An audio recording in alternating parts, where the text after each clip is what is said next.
I'm really excited. I'm really chuffed with our 100 views per video. I think so. It's going episode by episode. But, you know, for the viewers listening to this one, when we're like got 1 million per video and, you know, they're looking at this one, we did have 100 views once upon a time.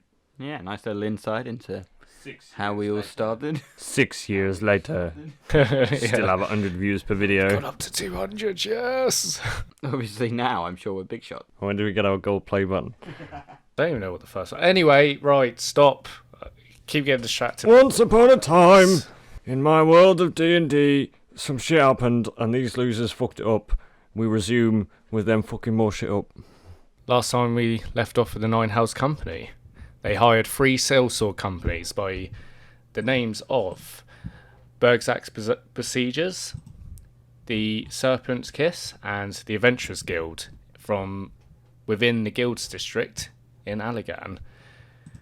From there, they made some light-hearted downtime, waited till the next day, where they all swiftly teleported thanks to Belladonna's information with the Harpers, giving Fiddle the locations of all the Harpers network teleportation circles.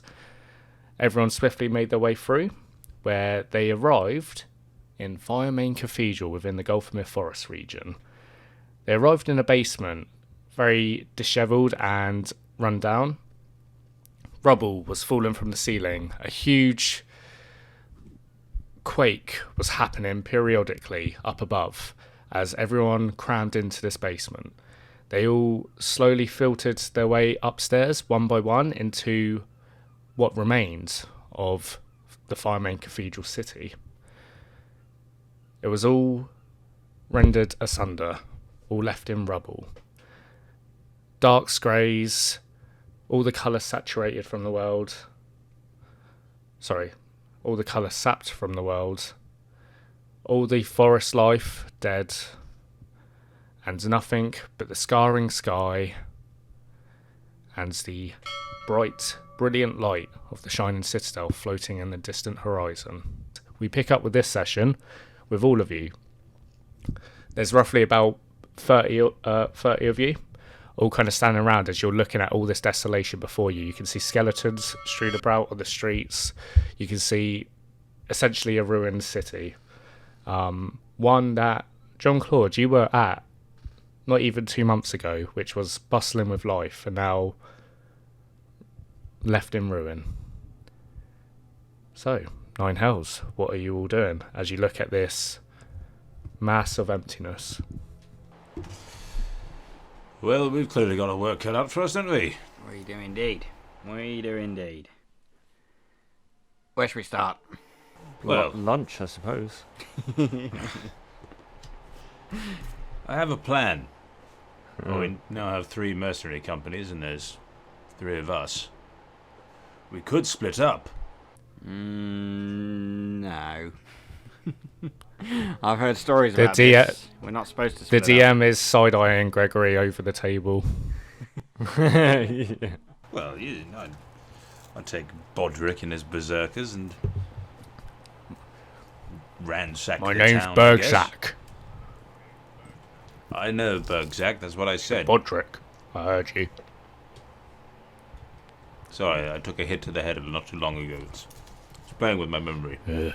So yeah, what do we see in front of us? Is there a clear sort of path way to go? Yeah, so the basement that you've just come out of leads you out to kind of the main... There's a main road that runs straight through to the cathedral itself in the heart of the city. You are by one of the gates that lead out into the forest itself, but obviously the forest is now dead trees, whereas before it would have been all luscious greenery. Yeah. And this is still not the correct place for the phylactery, No, right? We don't believe that the phylactery is here. We think it's in Cedarsbrook and we're in Firemain or something. No, where Yeah, are so we? if I direct you to the world maps, Yeah. there's the map I created almost 2 years ago now. You are down at the bottom right of the map in Firemain Cathedral. You've got the Gulthmere region. The world maps, which is a map I've created myself, homebrew map, which I will put in the description. I'll put in a link to one of my previous social media posts that I've put out, which details the Gulthmere forest region because there's not many clear maps on there, so I filled it out myself. At the bottom right of it, so for obviously all you lot in the world maps thread, and then it's the second from the top, you got the Firemain Cathedral, which you're in at the moment, and then you got Cedarsproke, which is obviously no clear roads on there, but there's a direct road that leads through Pilgrim's Rest straight to Cedarsproke. Okay, well, let's march to Pilgrim's Rest. Yeah, and happening here is just like chaos and destruction. It's completely desolated, empty as well, but it's not. There's no immediate threat about either. You can see it's almost like. Actually, roll me a perception check, whoever wants, just to actually have a look, see what the impact is. JC, maybe? Yeah, okay. Ooh, 12. 12. Okay. So you're having a look, and there's nothing really here, and you're like, maybe there could be like survivors, battered down the hatches or whatever. Then you have a look down the alleyways and the street, all the little adjacent small streets that come off this main road. You look down there and you can see on the pavements themselves there are all these shadows or scorch marks.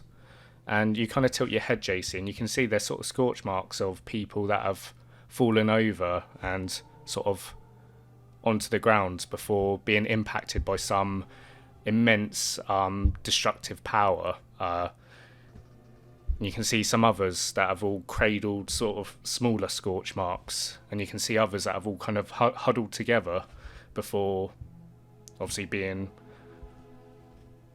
obliterated. And you start noticing this everywhere. The more you go into the city, you can see people have run up to shrines to Nobanian, where there are just a mass of black scorch marks all around them. And you're starting to see a pattern here, and you can see quite a few. Wow, this is pretty dark, isn't it? Shall we start making tracks towards Cedarsproke, everyone? I don't think we have any time to waste. Yeah, I don't think so either. Doesn't seem that way, does it?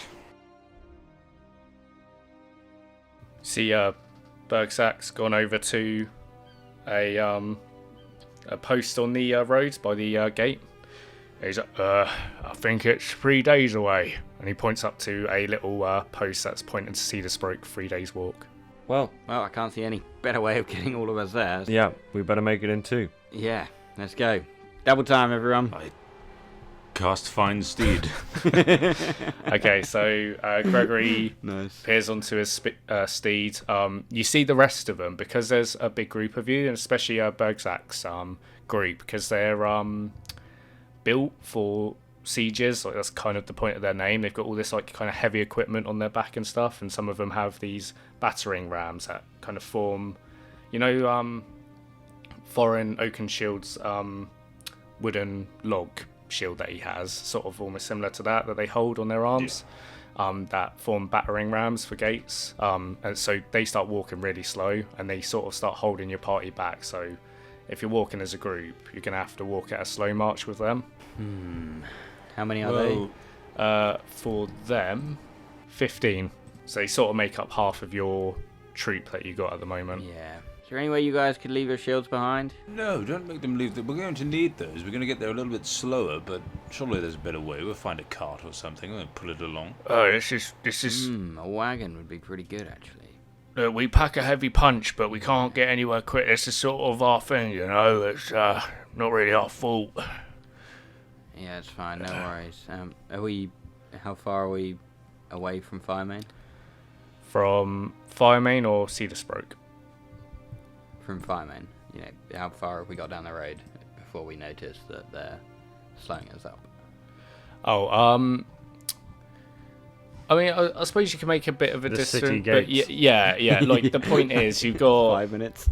slow, medium, and fast pace, right, in D&D. So they're sort of going to be going at a slow pace, so you can get a couple of miles ahead of them by the end of the day. But you'll be quite close together and then slowly get apart. Tell you what, if you guys all carry on, I think me, JC, and Gregory should go back and find a cart in Firemain. Even if it's only like one wagon, we can tie it to Gregory's horse and stick all of their shields in the wagon, and then we can all jog a little bit quicker. well, we got this, and you see Berserk points to his back, and on his back there's like this mini, it looks like a mini catapult that's on there, and he's got this little goblin that sits on the seat behind it. He's like, well, I've got this as well, and 2 other people got the same. Can we put them on? It's okay, I'm sure. Yeah, I'm sure we can put your goblin catapult on our wagon. You're right with That's that, a weird Gobby? contraption you've You got. see the goblin at the back kind of pokes his head round. He's got like Anakin Skywalker goggles on. He's like, yeah, and then kind of pops back round. He's like, all right, it's a deal. Well, I'll tell you what, gentlemen. In that case, for expediency's sake, how far away from Thingy are we? From fire, man. Yeah. Yeah, we're there pretty much. We're like 5 minutes away, I think. Like we know this. Well, I'll go back. Yeah. I'll go back Go myself on the horse. Okay. Okay, So- sounds good. We'll push onwards. So you push onwards into the shadowy despair of the almost like a Shadowfell forest now. As Gregory, you quickly hurry back, roll me an investigation check to see how quickly you can find a car, and we'll carry that check over to how quickly you can kind of hitch it and bring it back as well. 6. Gregory's gone for like a good hour. You're like, shit, like we've just left him out there with Oh God knows dear. what, Whoops. and you're starting to worry. And you keep pushing on.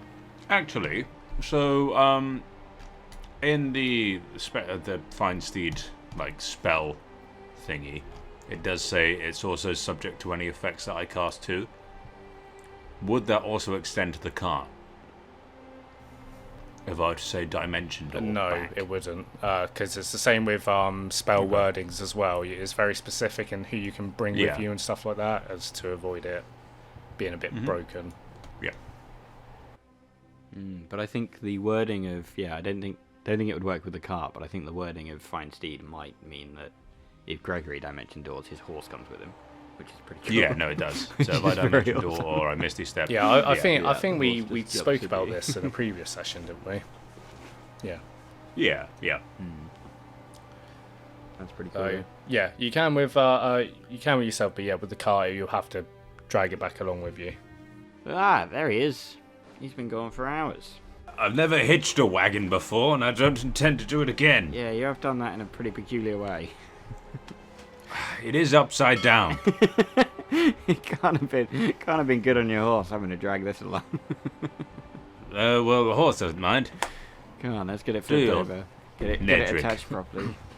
Good old Nedrick. Okay, so you get all the stuff on. You see Bergsack goes to actually like climb on himself. He's like, oh, a bit tired now after about an hour, and then you have to kind of force him off. But you get all the stuff on there, I mean, if there's room, if there's room, whoever wants to sit on And- it, as long as it doesn't get us slow. and yeah, you start traveling. So in this case, if you're doing this to try and shave off some time, because you might be able to shave off a day, I will say I'll have one of you roll me survival check, and you can do it with advantage, whoever wants to do it. That will be me then. JC? Yep.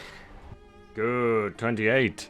So as soon as you get the wagon set up and start moving again, you notice the difference in your travel pace, and you make up for lost time during the day, but you also feel like you're probably gonna shave off a whole day's travel because of this. So it was well worth Gregory going back and getting it. And with JC at the helm as well, despite this forest being completely unnatural to you, JC, you still know how a forest works and how the layout is, so you can sort of know when there's going to be divots in the road or when it's going to bend and what complications that would have for a wagon, so you can pre-warn Gregory with his horse and sort of navigate around all these small little hiccups.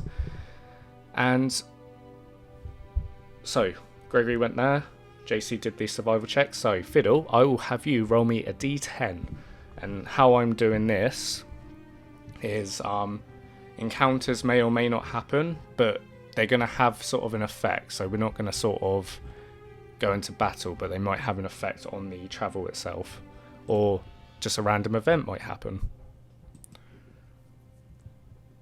A 5. So you travel throughout, you assume is a good amount of time. Again, it's perpetual darkness in here. the Shining Citadel towards the north is constantly shooting out these kind of shockwaves that send like a white ring over the sky and past you. It's not harmful, but it does shake the ground every so often. And it kind of travels along and it illuminates all the cracked sky up above as it passes through, and you can see visibly now all the broken weave. People can't see the weave in general, but in the cracks you can see just all these broken. It looks like almost seamstress's little wheel with all the kind of ball of string on there, all just broken, snapped, and torn. You can really see the damage that this has done. But you travel a day and you find a good spot due to JC's excellent survival check, and find a good spot to kind of rest up for a few hours in this hellscape. A little kind of cubby hole. There, you'll kind of pitch tents, start sleeping, and in the night you are set upon by lycanthropes, werewolves, werebears, and weretigers set upon your camp. But they do not manage to fatally kill anyone, as you manage to fight off the assailants. You see upon their deaths, as the lycanthropes turn back into their normal form, they form back into Malorite cultists, which you encountered on Salt Rock. Molich, the bastard. He was with them, wasn't he? Yes. That Molich. I always knew he was bad. I mean, you're pretty evil anyway, aren't you? No. Yeah, I always knew you were evil. You're looking pretty evil right now, Fiddle. Am I? So you do some pretty evil things. What do you mean? I've seen you being evil. I knew you watched around me. the place. You're always watching me, aren't you? As you two sort of argue over the unsaturated campfire that's just giving off a white glow in the area, you see Bergzak kind of leans over to you, John Claw, and he's like, "You two always argue this much. They create a lot of noise." We do have quite a few disagreements. Better to keep a low profile, if you know what I mean. I do appreciate that, but these two are entities on their own. I cannot do anything to stop them. Well, I thought you were the leader, but maybe I was mistaken. And I am, he gives you kind of a pat on the head and goes back to bed. My weighing issues. Roll a sleight of hand check. He's got a passive perception of 8. Dirty 20. Okay, he doesn't notice you wearing his shoes. So I've been, quiet for like 30 seconds after snapping at Gregory and looking at the campfire. Gregory. What? I think it's happening again. What? What's happening again? I think being close to this tear isn't going to affect me in a good way. Okay, come here. What? Just come here. Why? Why? Why? Look, I'm about to do you a favour. Just come here. I walk over to him very skeptically. Would you like me to say a prayer for you, Fiddle? Yeah, go on then, quick. Yes, okay.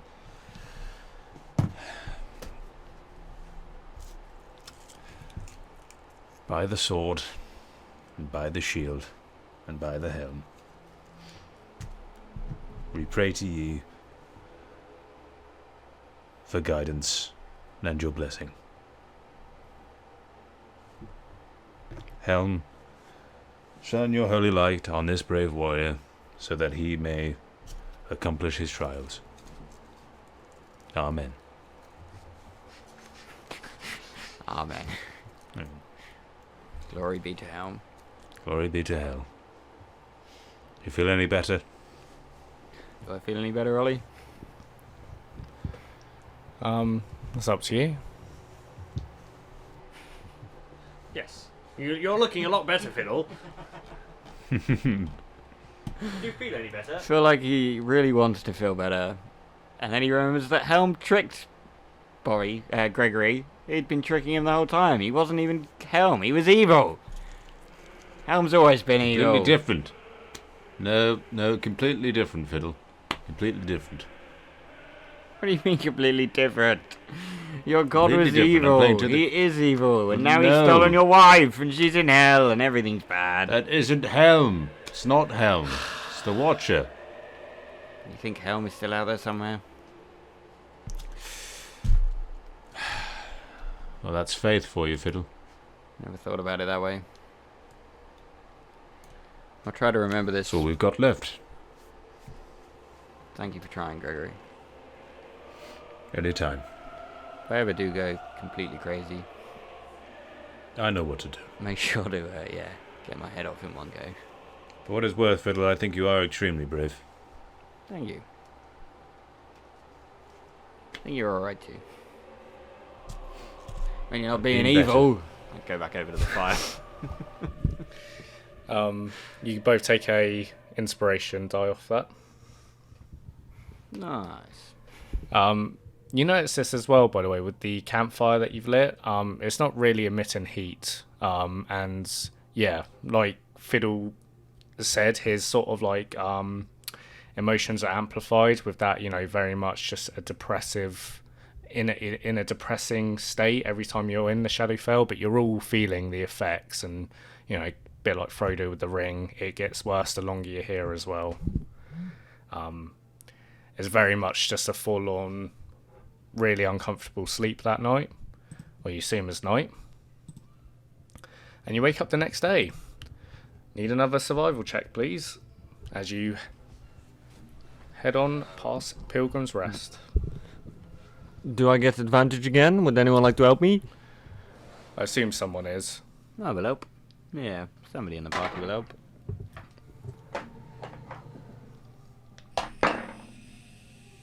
$26. Okay. You pass through Pilgrim's Rest without any issue. Again, it's a small kind of like tavern on the side of the road that's sort of like a pilgrim's sort of rest that would be travelling to Firemain Cathedral. Soon we stop, have some brunch, carry on. Yeah, it's a good place to stop. Yeah. I assume if we're jogging pretty much most of it, we're going to need, little breaks here and there. Yeah, it's like you're going at like medium speed, so it's kind of like fast walking, so it's still a bit tiresome. Especially for you, Fiddle, to be fair, because you're... I assume that I'm taking breaks on the horse. Yeah, you're having to double book it constantly. So I'm almost at a sprint. Yeah, yeah, it's definitely you're regretting saying it at times, but you're just reminding yourself why you're doing it. Yeah, it's all good, exactly. We're here for a reason. Got to keep my mind focused on the reason. Can't think about how evil everybody is around me. We're here to kill him. It's fine. I'll be fine. Yeah, you're definitely with your sanity state as well, and the effects around you. You're definitely hearing these sort of like passing every now and then. It's okay. I'll stay focused. Gotta stay focused. It's okay. So, Fiddle, you rolled the last one. JC did the roll. So, Gregory, roll me a d10.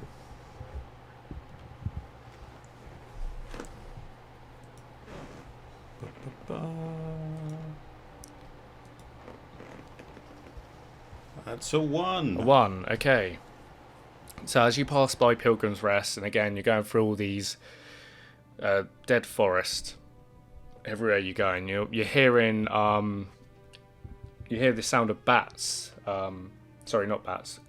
Ravens. A flock of ravens that fly past the trees, and there's a whole dense mass of them. It's almost like out of the birds almost. There's just a large group that fly past and then fly off into the distance.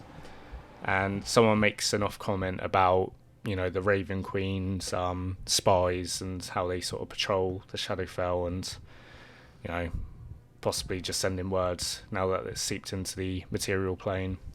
And as you're all kind of caught off guard with this, you are ambushed by a small horde of ghouls. You see these pale white skin, contorted humanoids, sharp teeth, long poisonous nails as they attack your party. Unfortunately, you lose half of the Serpent's Kiss forces to this small little group as you manage to kill the horde. Rubbish. as you slay the last of the ghouls. What? And then the rookies are just completely The rookies are fine.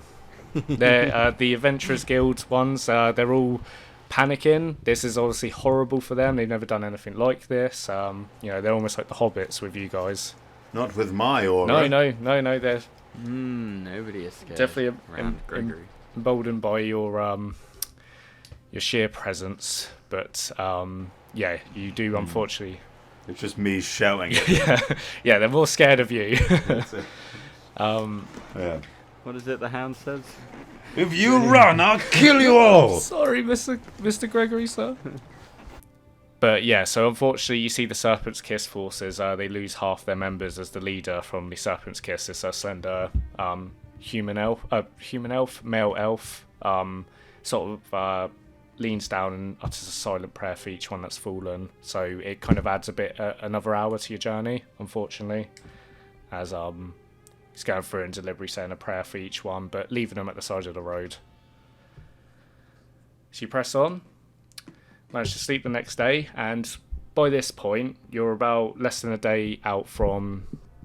Sorry, you're almost at the kind of cusp of Cedar Sproke. You're almost there, and you can see this vivid blue glow on the horizon as you make camp.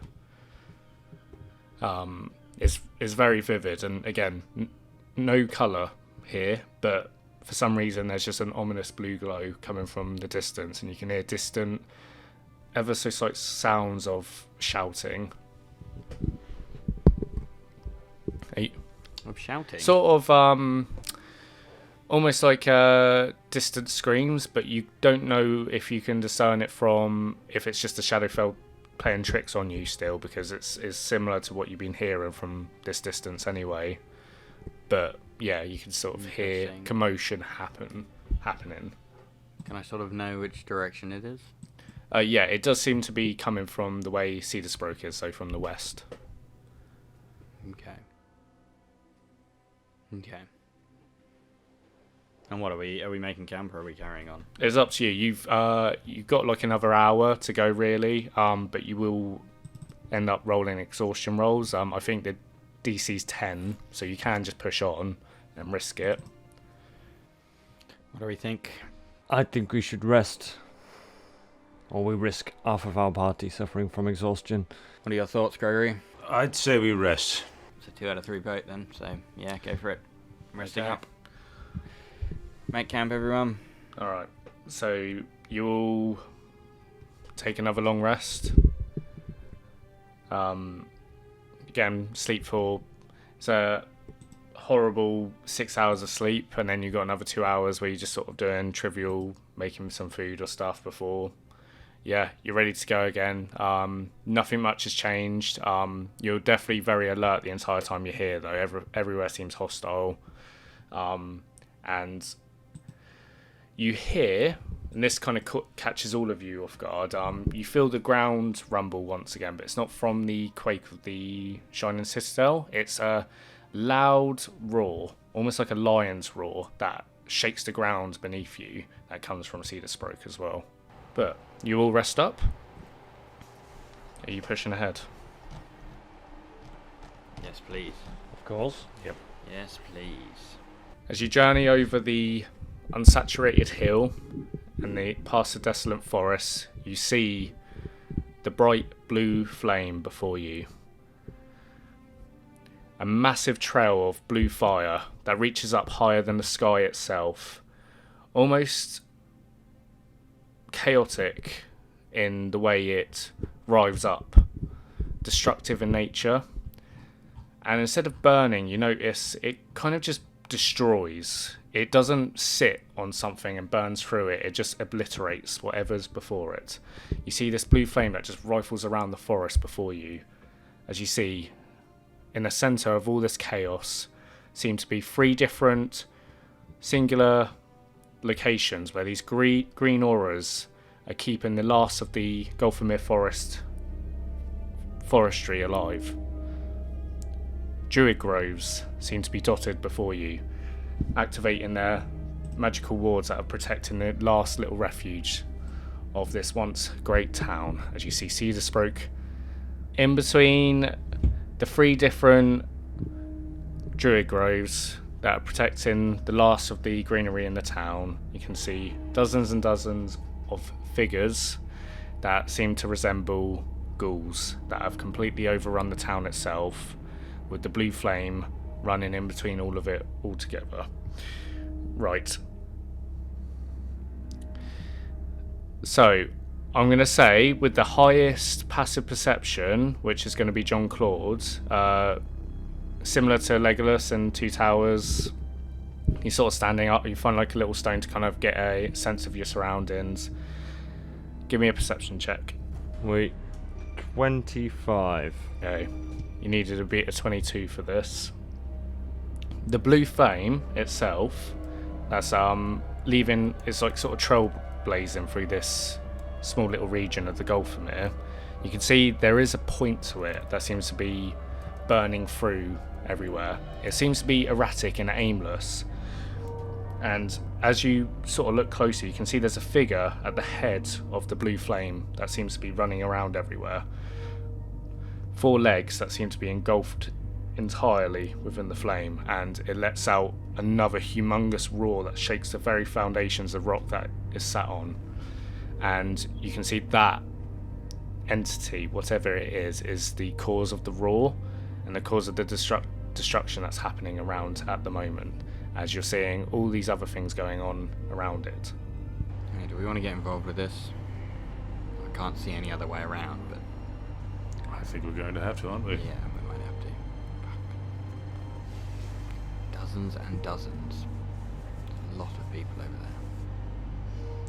there. Well, sharpen your blades, boys, and steel your nerves. We have a war to win. Yeah, sure. We didn't get... You see Berzak turns around to his boys and is like, we didn't ask enough money for this. Shit. No, you certainly didn't. Sort of like, you're seeing everyone starting to get really nervous at the prospect of what's going on here. Well, I'll tell you what, everyone. If we walk out of this alive, you'll never need to be hired again. What, are you going to pay us more money? Well, no, I'm just going to say your reputation alone. He is right. We pull this off, you'll be goddamn heroes. Just like us. Alright, you guys take like cover, stay to the shadows around us. Try and, encircle us behind us, but stay in cover. Us 3, we're going to stand out there and draw the attention of the big bad guy. I was going to say that. I'd like to be in front of the mercenaries. Yeah, and when all of this kicks off, you guys come running out of the shadows, okay? Yeah, I guess. So you want us to stay here? No, not I guess. We're going to be out there on our own. And we're going to draw the attention of the hordes of hell. When they come running at us, you're going to have our back, yeah? Roll a persuasion check. 9. Is anyone else saying anything? I will. Listen to me. We've come this far. We've already seen the horrors. And you're telling me that right now, on the precipice of glory, is where you'll turn back. You'll turn and run. We hired you because you're the best of the best. We hired you because we knew that you could do this. I'm not in the business of being wrong, and I don't intend to start now. We hired you for a purpose, and this is your purpose. It's not just this battle that counts. This is the fate of the entire world as we know it. And will you let it end in blue fire and screams? Or will you have the opportunity to save it? Because this is it. Not in 2 days. The only opportunity that we've all got. Roll a persuasion check. And then it's a 26. You see they all start kind of looking around, and you get the sense for a second when Fiddle suggested about drawing them all in. They were like, oh yeah, and then we're going to book it as soon as you lot walked off. They seem a bit more steadfast now and ready to fight. Seem like definitely turn their heads. Bergzak seems the most unsteady with all of this, and he still seems very set in his ways, but you see one of his men coming forward and kind of like shove him in the shoulder, and he sort of shakes it off, and he's like, "We're with you for glory." For glory. The second any of you feel like you're faltering, look to us. We'll be there, in the middle of it. There's no one else I'd rather march into the depth of hell with than you. Are you with us? You see, they all look around, they're like, 9 hells, 9 hells, and you see everyone else starts joining in. 1 hells, 9 hells, 9 hells, 9 hells, and yeah, they all seem on board. When the hordes of hell came to attack our plane, who was there to defend it? The 9 hells! The 9 hells. Bit of an ironic name. Well, if there's anything that's gonna stop the 9 hells, It's the 9 it's hells. the 9 hells. 9 hells. Okay, 10 hells. At that point, yeah, I draw Black Razor. alright. Nice. Draw my one. Are we ready? You see everyone starts loading up. Yes, we're ready. You see Bergsack's besiegers start, you see Bergsack, he gets down like on all fours. It's really a precarious position he's in. And then he drops the catapult down. And you see the little goblin on the back loads it with little boulders on there. He's got like a little sack next to it. And they've got all lined up there. You see the Serpent's Kiss all line their bows up. And the Adventurers Guild, they all pull their short swords out and their long swords. And they're all ready to fight. As they wait on the ridge for your signal. I'm going to cast Summon Fae and turn FM into Big FM. Cheep, cheep.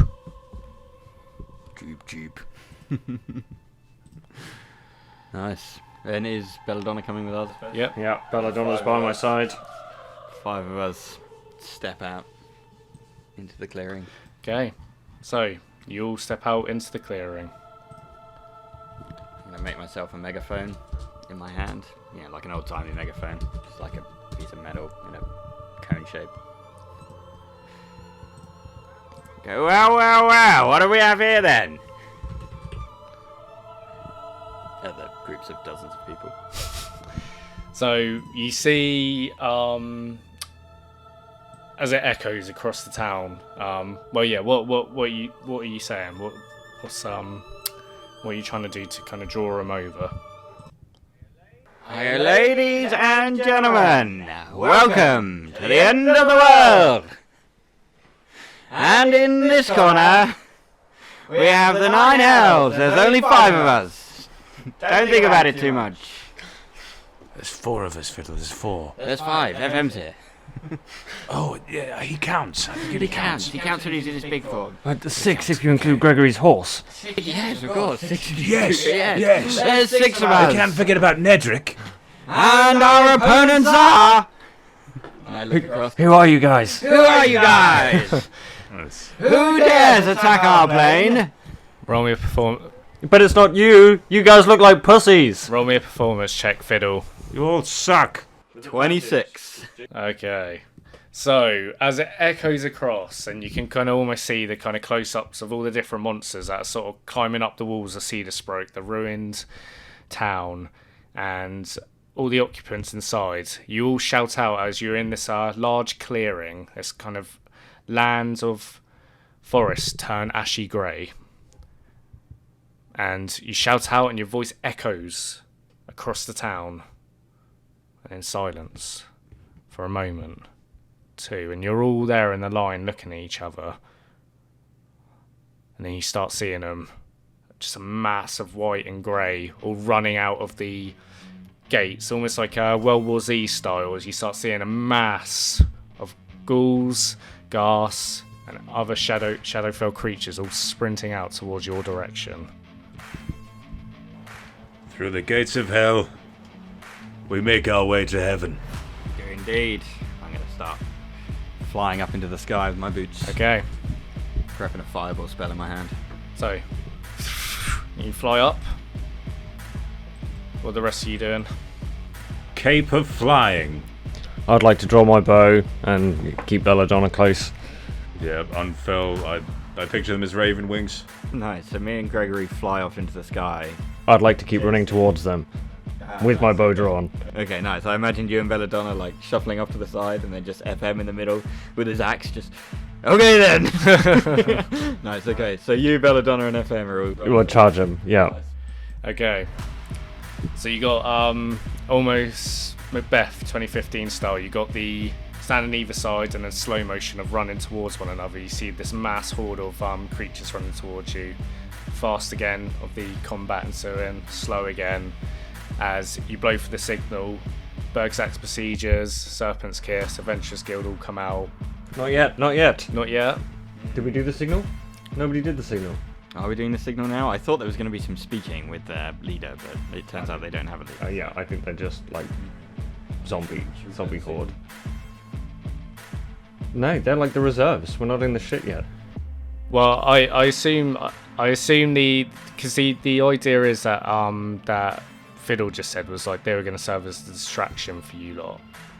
We're going to try and get through them whilst they fight our army. We have sort of not I see. I was hoping we could mow a whole bunch of them down. As we fly over, I think, And then they come out, and then we're already at a numerical advantage by the time our reserves come out. Yeah. I mean, we are ahead anyway, so I think our reserves will go now. By the time we've ploughed through them, the first little bit, I'm going to be firing. Yeah, I reckon we can take down like a dozen before Yeah. we have problems. Okay, so how this is going to work, because again, I said we're going to sort of like work through different stages with this. I'm going to have each of you roll me a d20. Fiddle, how many dice is it for your fireball, the damage die? 8d6. 8, fucking hell. Roll your d20 8 times. Does this take into account that it's a Dex 21 save? Yes, it is, and with their stat block as well. It's 113. Okay, hold on to that number. 15 for the D20. 15. I got a 9. 9. Okay. Anyway, it's sort of trivial, this. They're contributing towards your kill counts. So, as this battle goes on, you see Fiddle clears a path straight through to the gates for all of you. Obviously, some of you are flying anyway. You're up in the air. So you're avoiding a lot of the battle. That was our kill counts, but I'd like to use Horde Breaker. I've been waiting patiently. Alright, Horde Breaker lets you shoot how many more times? It depends how many are close by. Shitloads. Yeah. All of them within 5 feet of the original target. So you can have up to 4 people. So roll me 4 more d20s. Up to 9. Sick. Up to 9 in total. 8 more people if they're all within 5 feet. So am I counting all of them together? Yeah. Yeah. So I got a 9 originally. I got a 10 now. Okay. 19.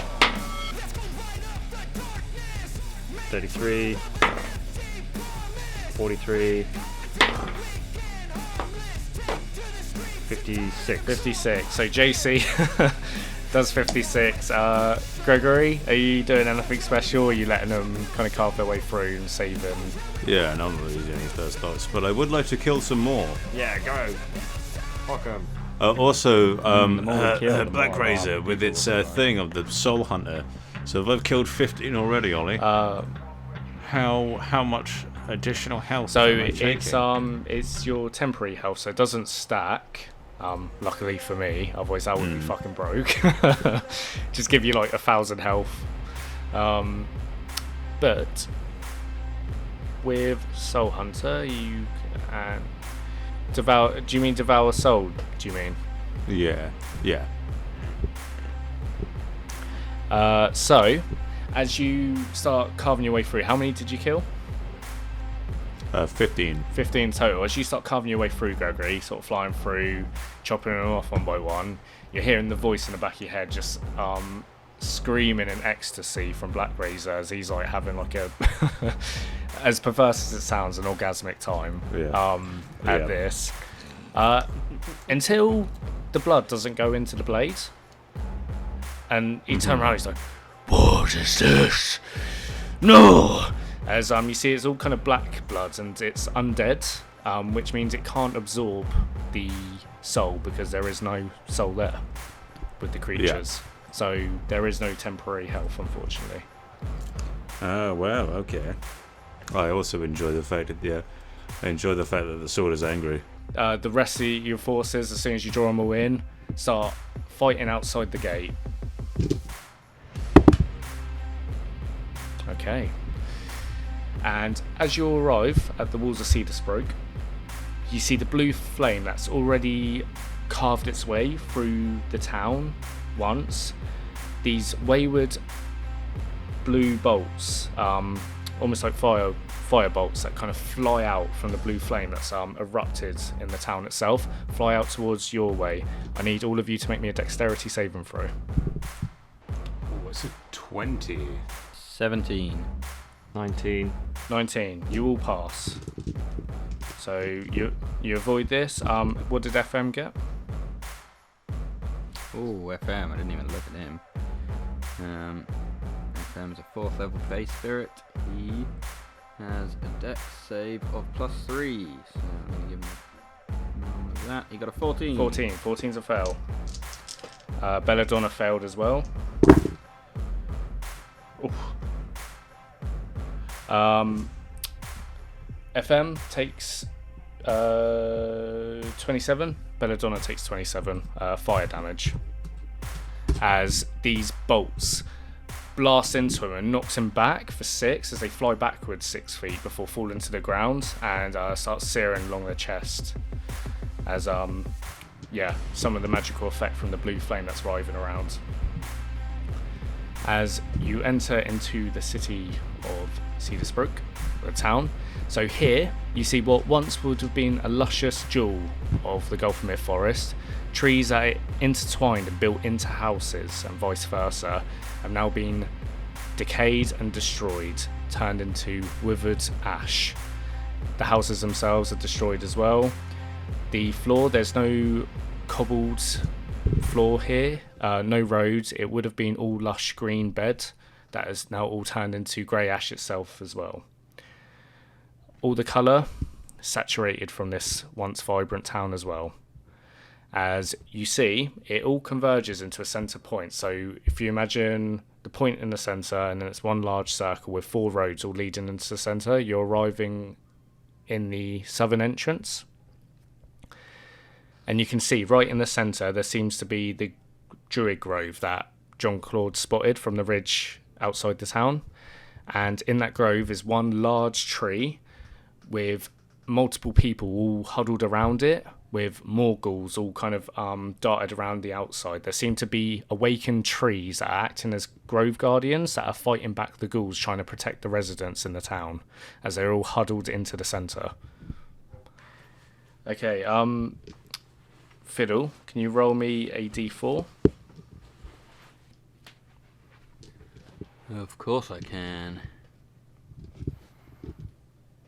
That's a 2. 2. JC, can you roll me a d4, please? Yep.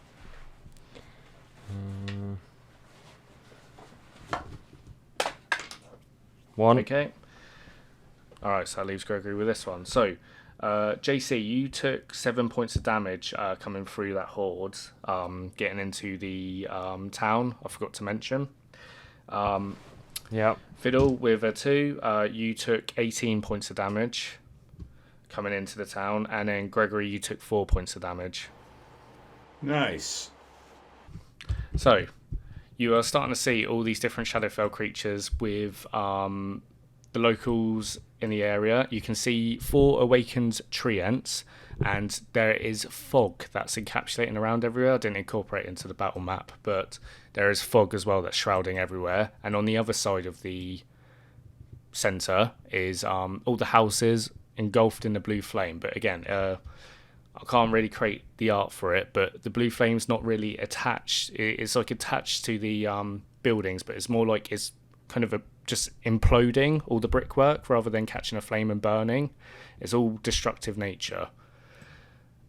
As you enter into the fray, you can see there's all this fighting taking place. Have all of you roll me initiative, please. 17 for me. Oh, not 20. Cool.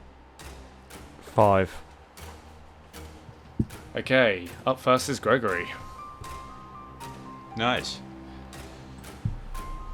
Who have we got? So, combat improved initiative will be in the chat as well, sorry. The lonely looks like a big boy. Yes. So with the wings of flying, my movement speed is 60. Okay. How far away is the lonely? The closest one to you. Yeah. 5, 10, 15, 20. 20 feet away. 20 feet away, cool.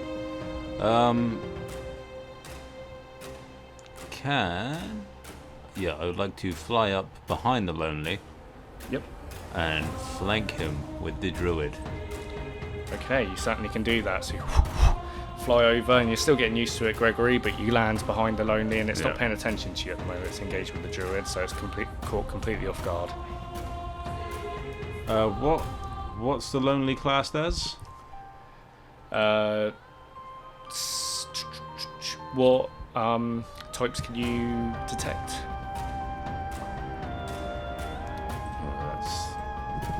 Have I got my detect spells ready?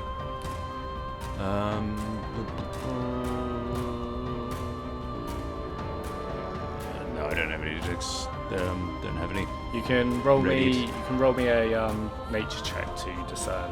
Nature check. Discern this. Cool. A 14. 14. Just to look at it, it seems like it's classed as a monstrosity. Just a deformed creature that's been warped by the Shadowfell. No, okay, cool. I shall attack him with Black Razor. Okay, roll me to hit. But I will also put Divine Smite on that as well, so as well as improved Divine Smite, so I get 3. That's cocked. That's a cocked dice on the screen, but 13. 13 misses, unfortunately. You go to swipe up, and it turns around. And he's like, "Ooh." As it turns around, it looks over its shoulder at you. Alright then, yeah, I'll do the same. Okay. That's more like it. There you go, 29. 29 definitely hits.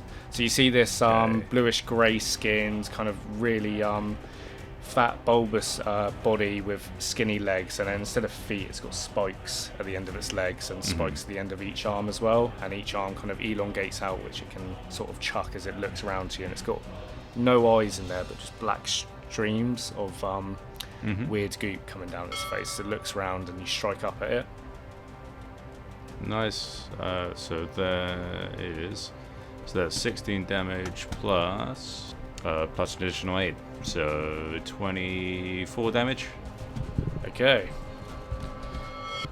So as you strike up and you cast your Divine Smite, you see the brilliant aura of your paladin magic kind of strike up, and it blinds it, and it sort of like falls back on its spiked legs and then has to catch itself. And then as a bonus action, I'll cast Shield of Faith. Okay. So you imbue yourself with Shield of Faith, so you get +2 to your AC. Yeah, okay, cool. Alright, so the end of your turn. That will be the end of my turn. Alright, next up is Fiddle. I would like to point my finger at the lonely on the other side and cast Phantasmal Killer. I tap into the nightmares of the creature that I can see and create an illusionary manifestation of its deepest fears visible only to that creature. The target must make a wisdom saving throw. On a failed save, the target becomes frightened for the duration. At the end of each of the target's turns before the spell ends, the target must succeed on a wisdom saving throw or take 4d10 psychic damage. Oh, I hope it's not immune to psychic damage. But So you say it's a creature you can see. So Yes. you've got this big mound in front of you. So where the map is, you've got like a huge. Can I fly up? Got 30 feet flying speed, so I'll fly up 30 feet if necessary. Maybe to the side slightly, on top of one of the houses. 30 feet. Yeah, just straight up if necessary. If it's 30 feet straight up, I'd say still roll me a perception check, because you've got like a. I've faded it out, but you've got like a tree in the way as well, so it's Yeah, it's a 19. Okay, yeah, you can see it. So wisdom saving throw, yeah? Wisdom saving throw, yes, please. Okie dokie.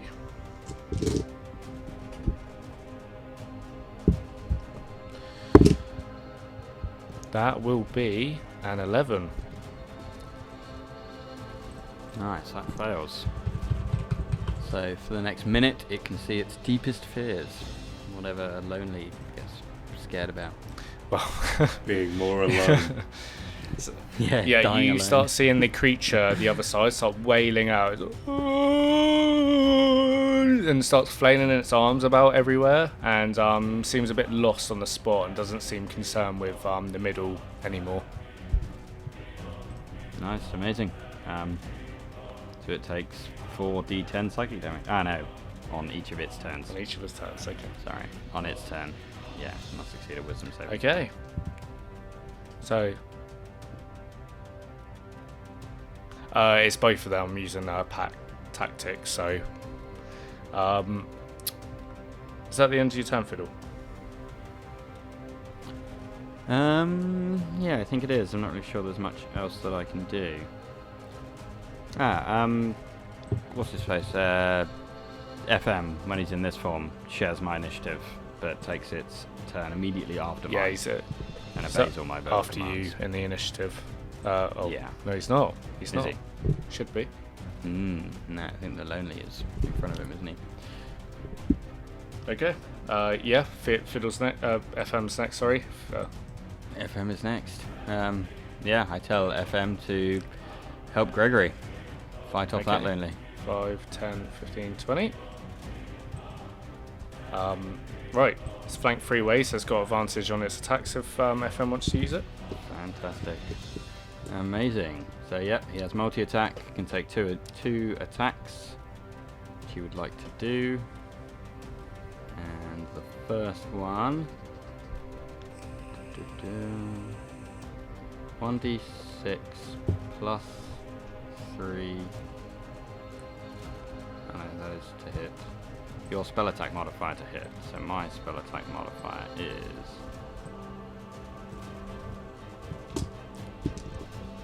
plus 6.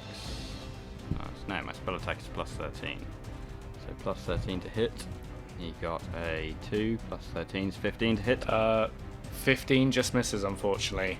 FM goes to strike and it just grazes up onto his shoulder. Ah, he has advantage, Yes. doesn't he? Sorry.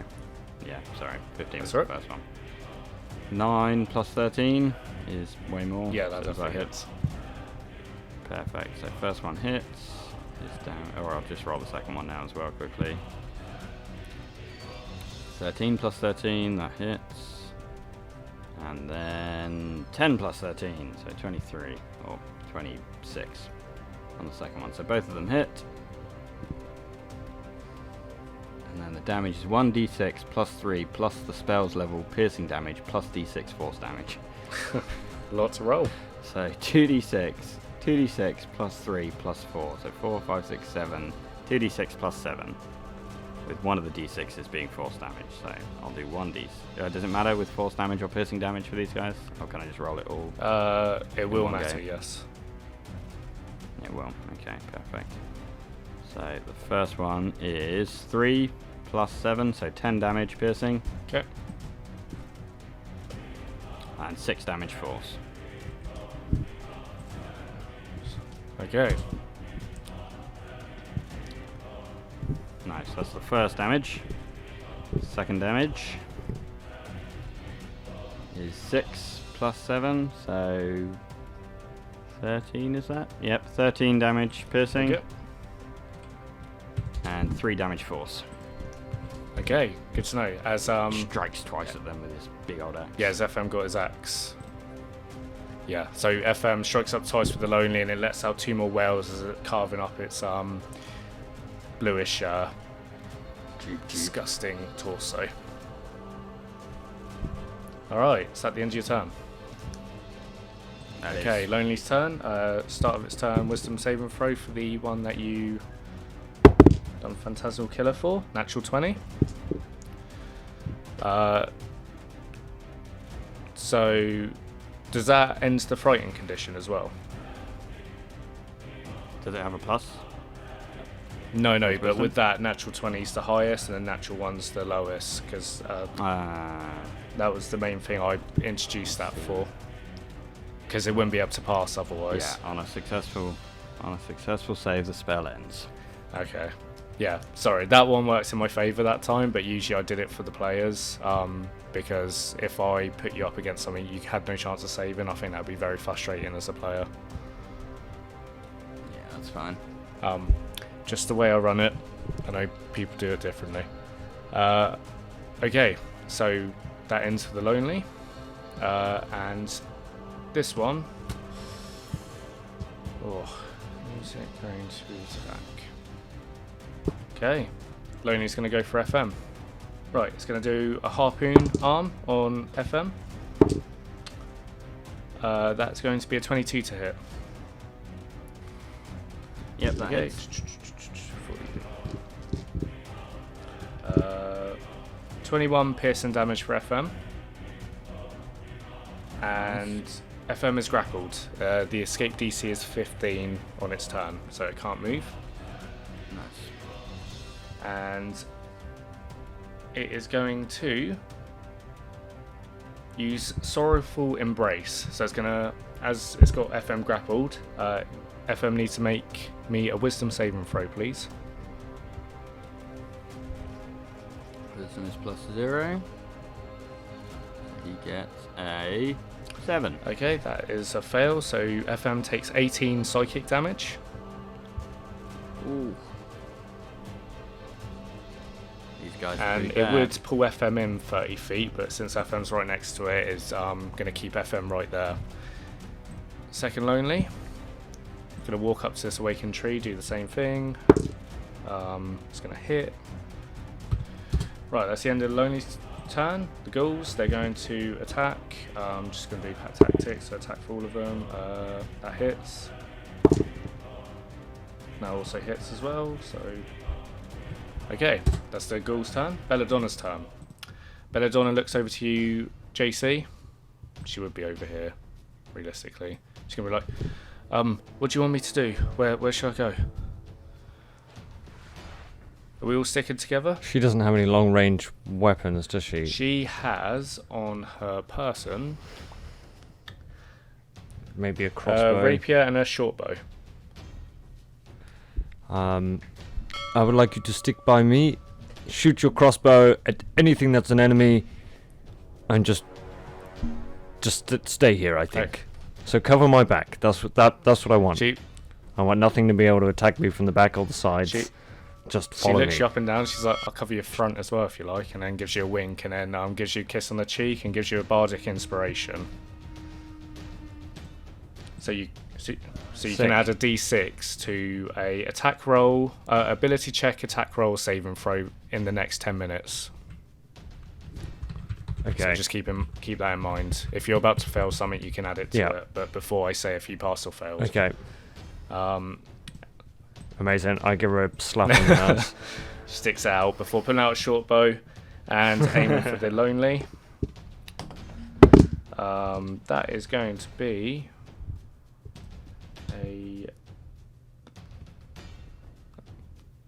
that's going to be a hit. So that's going to be okay. Doesn't do loads of damage, but still managed to find its target, and that's going to be the end of Belladonna's turn. She stays by you, JC. Right, next up, the ghouls. Just going to do the attack for all of them. That's going to hit. That one's going to miss. So JC, you're up.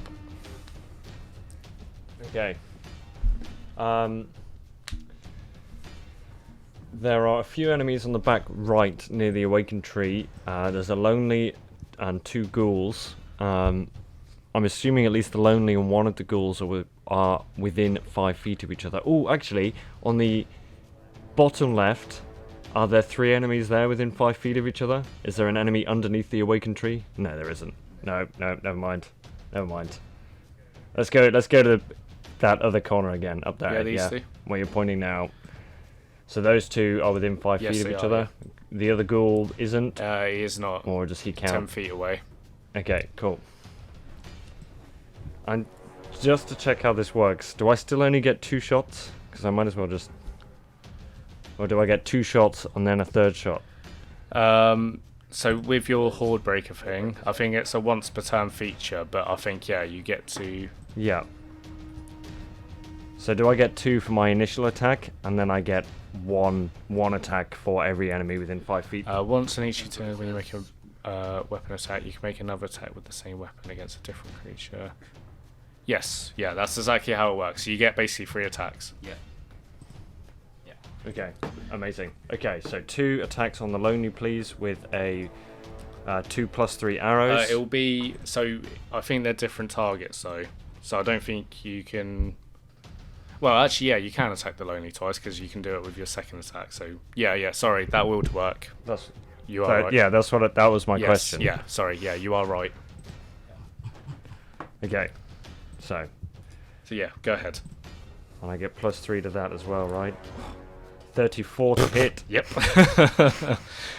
That'll do it. Wait, can I cast the other thing first, please? Can I use my bonus action to put Hunter's Mark on the Lonely? Yeah, I'll allow it. Thank you. 16 +3.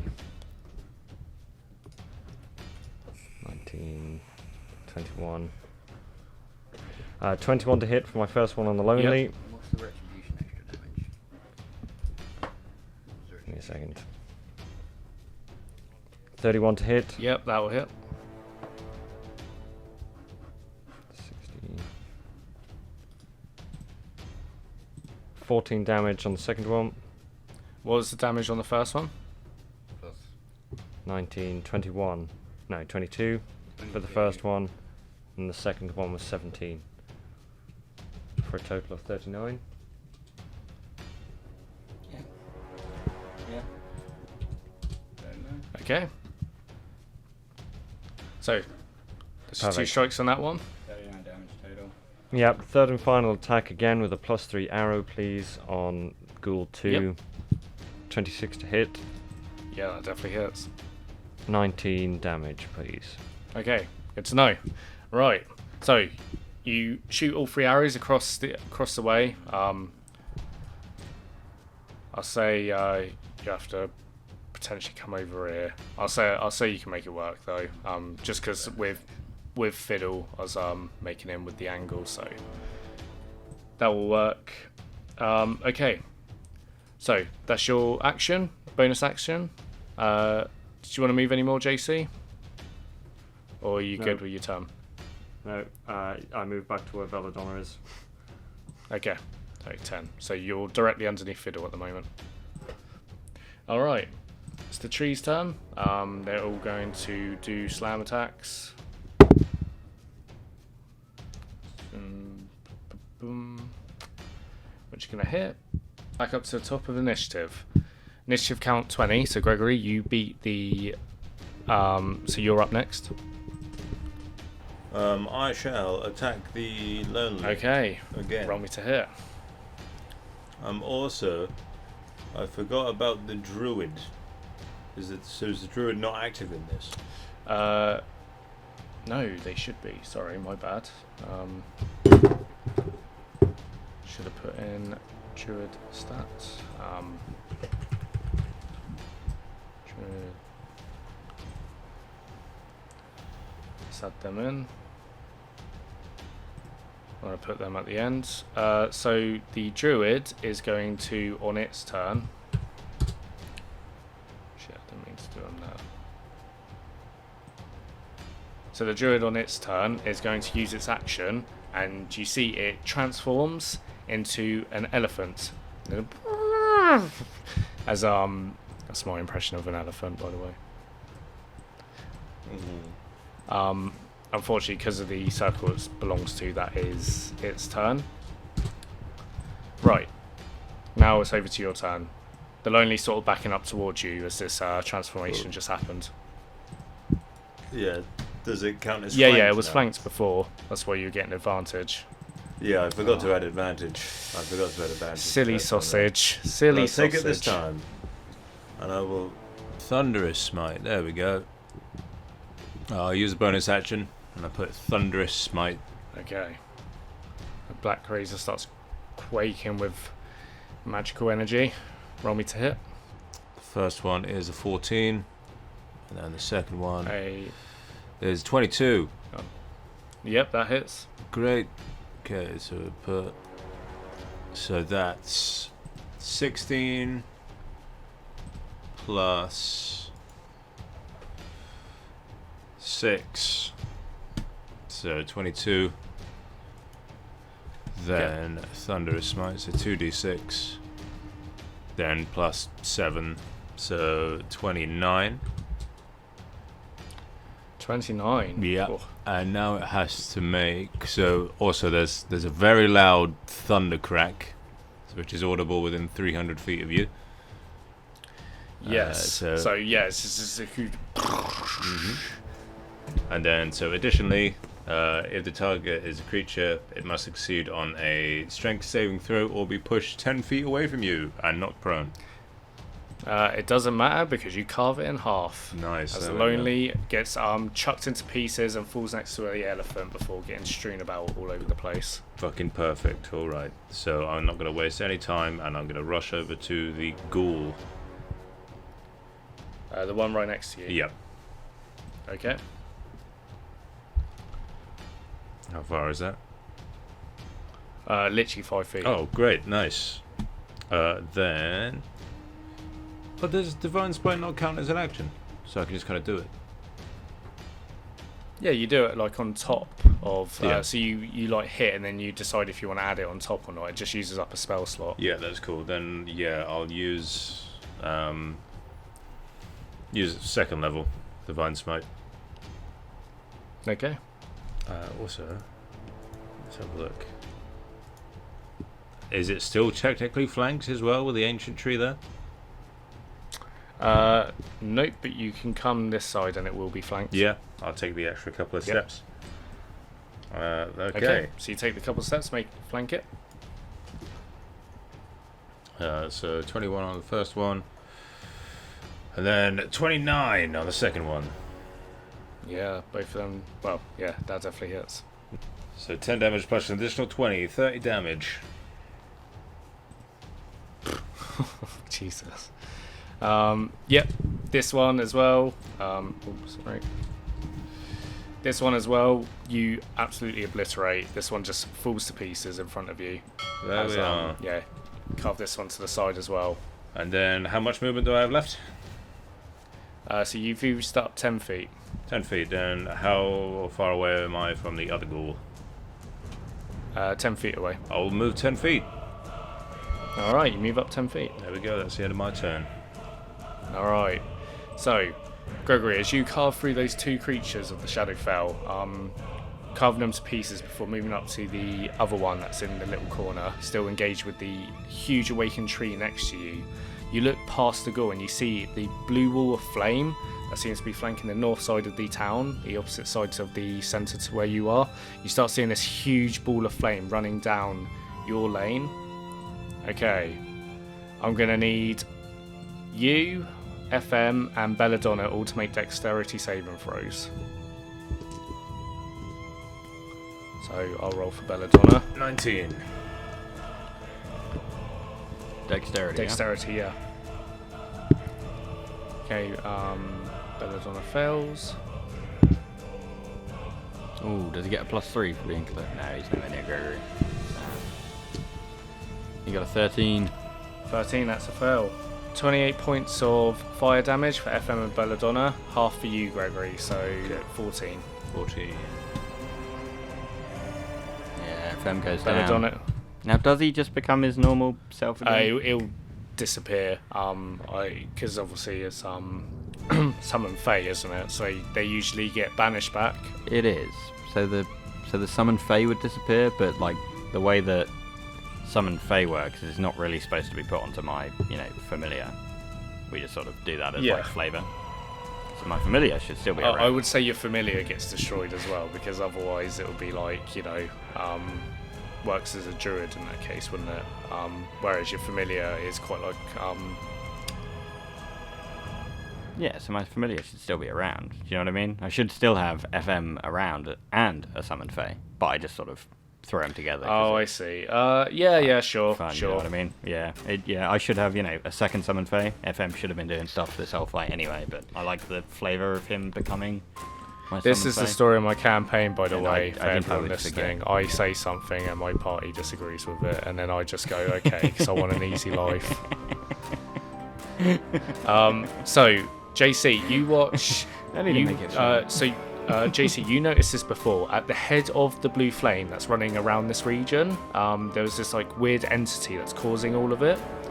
And you all see now what JC saw before. These 4 legs, a lion-like body, engulfed in flame that sprints straight through this pack.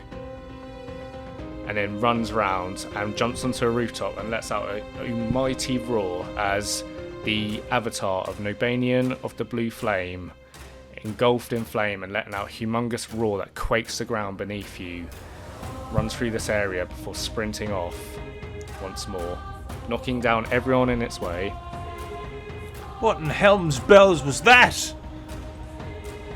The ghouls go down. Jesus Christ. Helm's bells.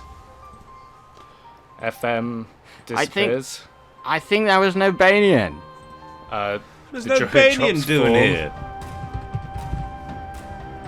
Well, this is sort of his war. He did pull a lot of you guys to the island in the first The place. awakened trees also get crisped up into flame and then burned to ashes.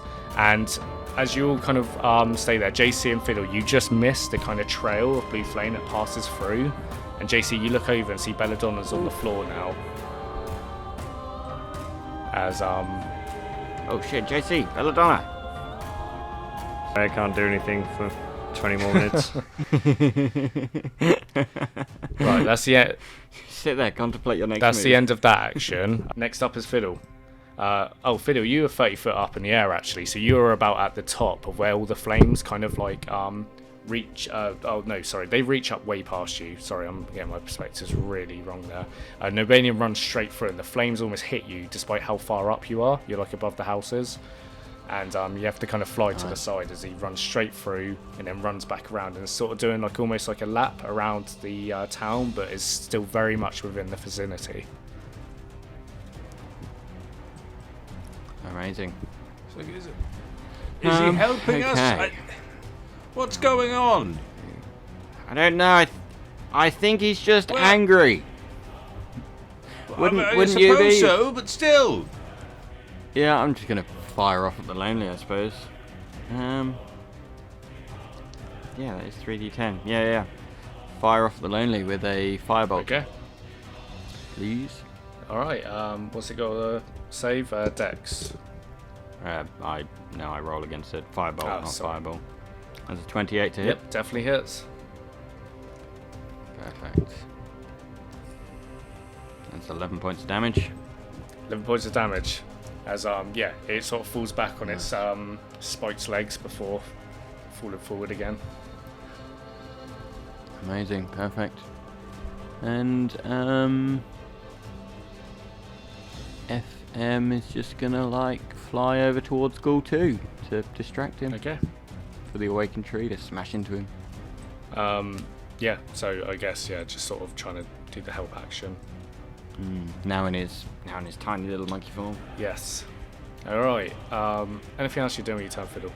No, I think that's all. I might come back down and land on the top of that house Over it. to the right. Because I don't want to use up all of my boots magic. Yeah. No worries. Easy enough done. These houses are about 30 feet up, so sort of flies over to the rooftop, lands down. Okay. Right. It's the Lonely next up. The Lonely being hit over this way, it's going to start waddling its way over, taking an attack of opportunity. Sort of looking around the area. I guess JC by process of elimination. It takes 2 attack opportunities from the awakened trees.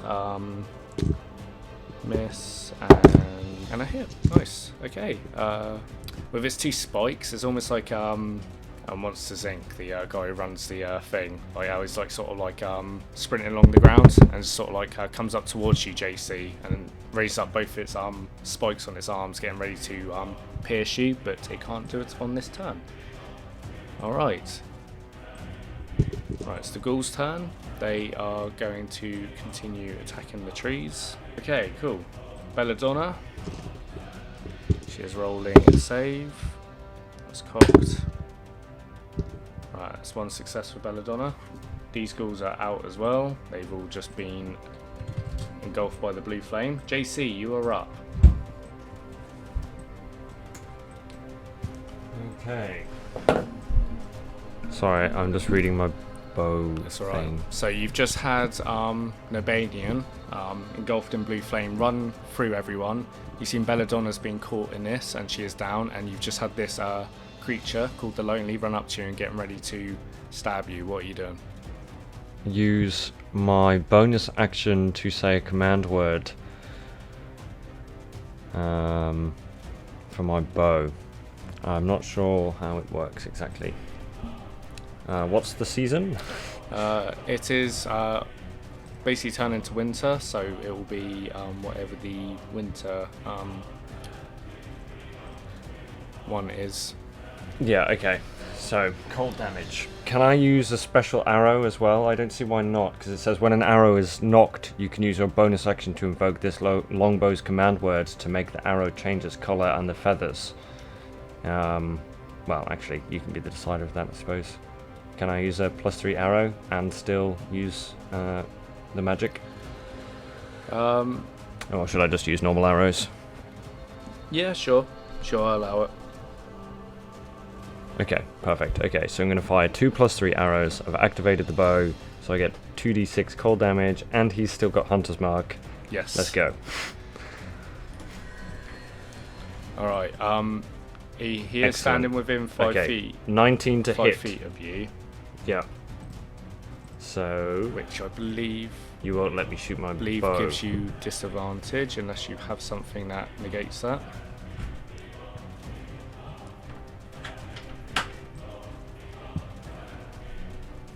No, I don't. Then at disadvantage.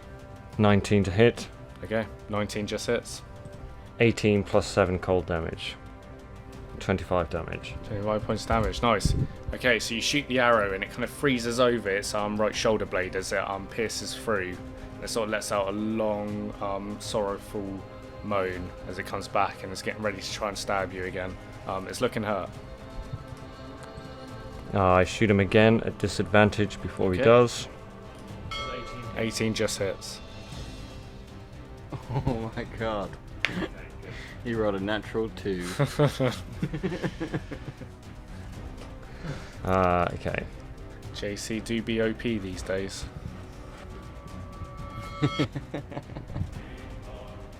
$19.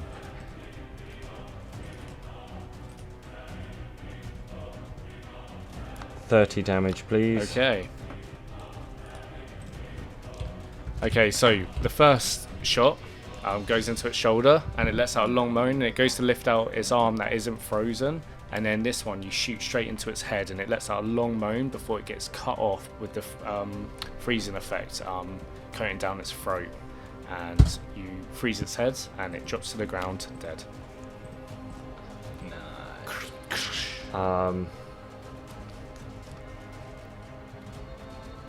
Yeah, since I'm out of actions, I do nothing but threaten to piss on his corpse. Okay, so you threaten a corpse to piss on its corpse. At the end of your turn, JC. Yes, sir. Oui, monsieur. Okay, Awakened Tree's turn. Good job, it's all the admin stuff. Slam attacks, please. Yes, Ollie, you are welcome. First one hits. Second one hits. Up next, Gregory, you are up. So you've just had this humongous flames lion just run through you, and you managed to kind of jump out the way, but you got scorched by some of the blue flame in the process. And you're just standing back up, and everything that was on your side has all fallen to the blue flame. Well, this was a fortunate turn of events. How far am I away from ghoul number 2? Down by FM. I've 5, realised that there's 2 ghoul 2s. 5, 10, 15, 20, 45 feet away. Also, 45 feet. I need you to roll me a concentration check for your Shield of Faith as well. Sorry, I forgot to ask. Great. Is that just a... What was that again, Ben? No, because... It's a Constitution DC 10 or half the damage, maybe? Yeah, Or the damage? whatever's higher. Quick look. So DC 10. 24. Okay, so you'll find Shield of Faith still up. Yeah, you're 45 45 feet away from the bottom ghoul. Okay, I have 60 feet of movement, so I'm going to fly over there. Okay.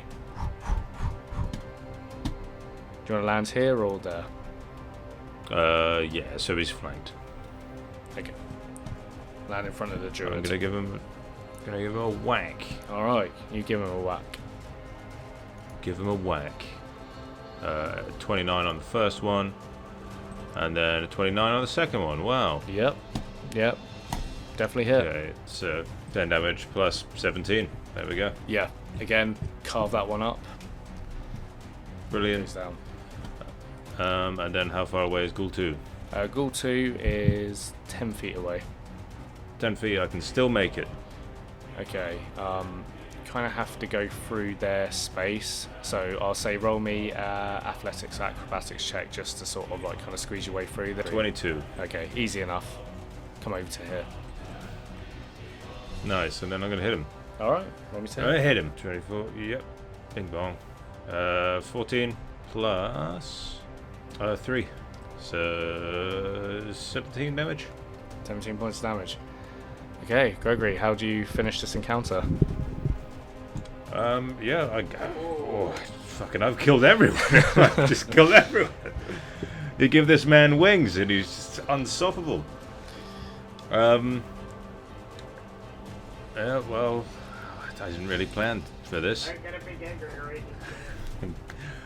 Fine, yeah, I guess I'll split him right down the middle. Okay, so you Very bring nice. Black Razor over your head and then you drive it straight down and split him down the middle as it lets out one final screech before it collapses to the ground. Panting heavily, black blood flying everywhere. And you're looking around and you can still hear the fighting going on outside. Mm-hmm. Is that the end of your turn, Gregory? Yeah, I give him a spit on the corpse, shout over to the druid. What's going on here? Is that Nobanian? Okay, as you do that, you shout over to the druid and you see on the opposite side to you, Gregory, the blue flame coming towards you once more. It is Nobanian. Gregory, get down! No. Yeah, druid's just out of it. Gregory, you're the only one needs to make me another saving throw, please. The dexterity, yeah? Dex saving throw, yes. Yep. Oh, 19 again. 19, that is a success, so you take half.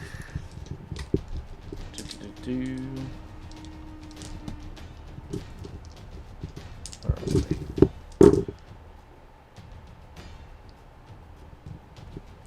Okay, you take 9 points of fire damage. The awakened trees go down.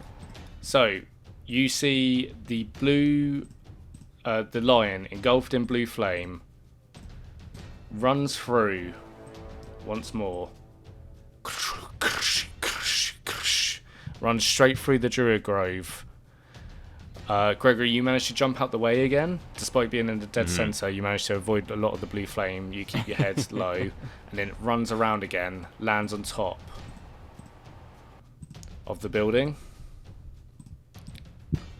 and lets out a humongous roar. And it now has... Now that... Helm, we need you!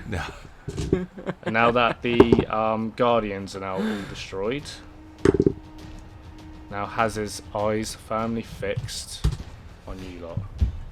As it now it joins the battle. He wasn't helping. He wasn't helping. Nobanian's angry. Angry at us. What have we done? If only we had one of those knights that were here. Oh my god, this could actually be a disaster. Now we're fighting a god. Oh, How did this happen? perhaps we can reason with him. Good fucking luck. Alright. For Tasha. Fiddle, you're up next. As Holy fucking Nobanian shit. of the Blue Flame. Let's now join the battle. Holy fucking shit. What are you doing? Um,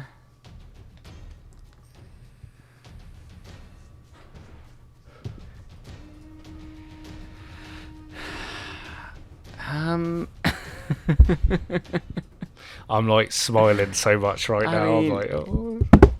I mean, he's a creature, right? Don't know. You can roll me an insight check or an arcana check or whatever you want to reason. Yeah, can I roll an arcana check? Will that be my action? Or No, no, it'd be a free action. Okay, yeah, arcana check. You see, can I banish him? Well, it's up to you. You can roll the check. I got a 17. Sorry? 17. He is wreathed in a magical aura. To look at him, he's like semi-translucent, and you've heard about avatars. Gods taking avatars. It seems very much like an avatar of Nobanian. Seems very distressed and in constant pain. It seems like he just keeps writhing around on the spot like he's on fire. In terms of like a creature type, you can't really make out anything, but you can certainly give it a go.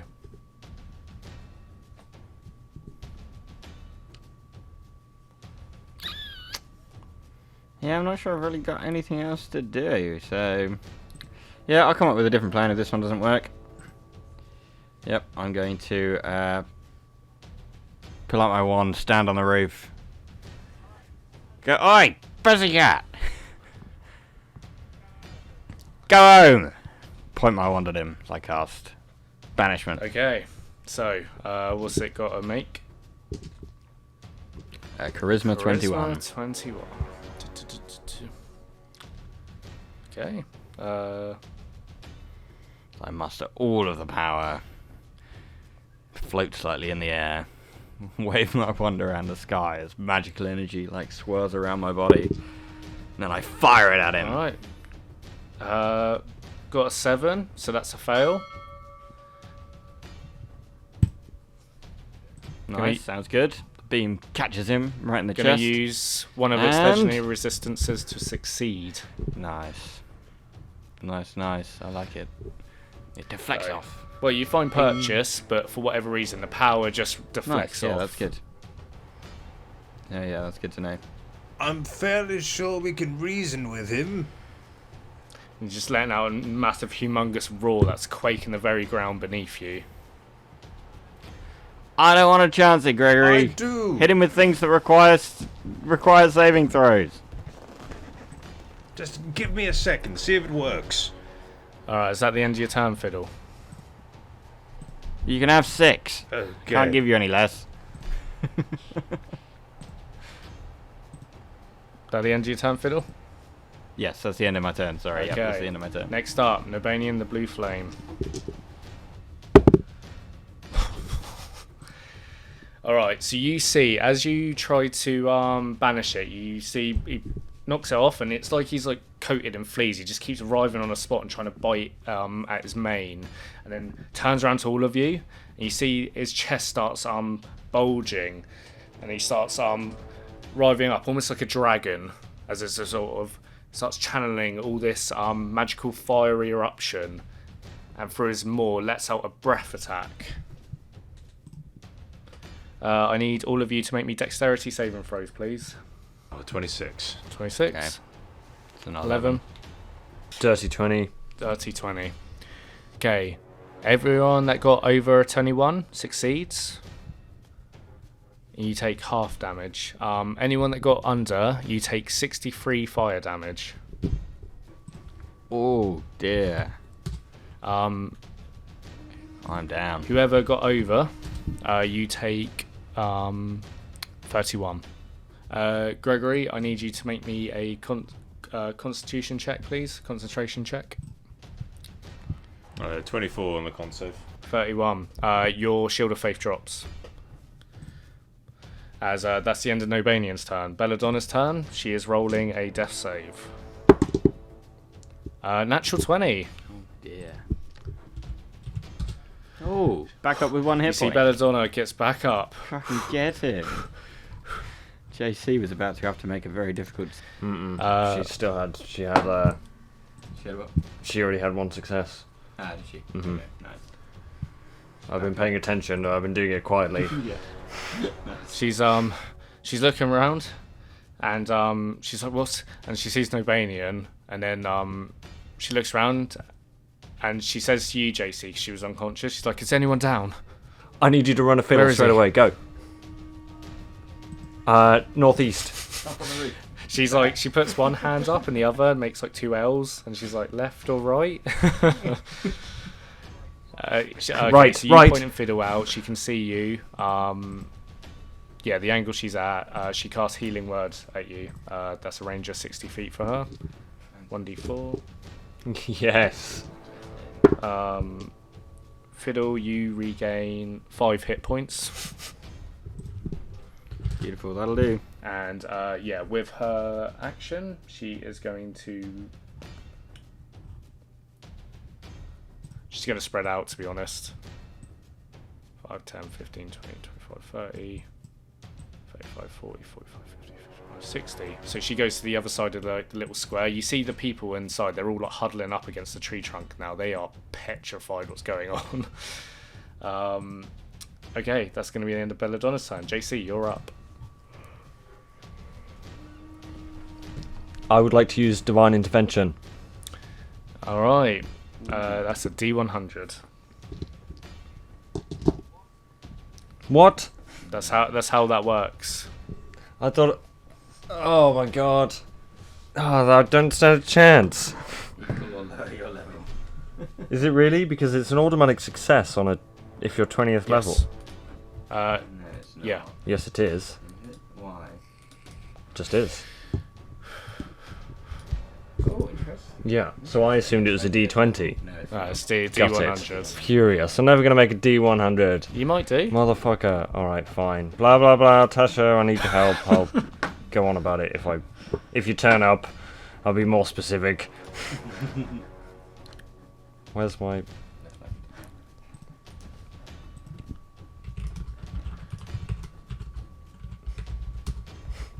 What'd you Never get? mind.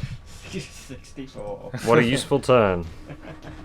It's the end of my I'll say go. it's a free action to do that. Divine Intervention. Nice. It's not. It uses Okay, my action. well that's an action then. So you got Use your action. bonus action and Yeah. movement left. Yeah, let me just have a quick look at my bonus to see if I can do anything. Can you just move it over to him? Oh, yeah, maybe I could cast Hunter's Mark on him. Yeah. I'll do that. Okay.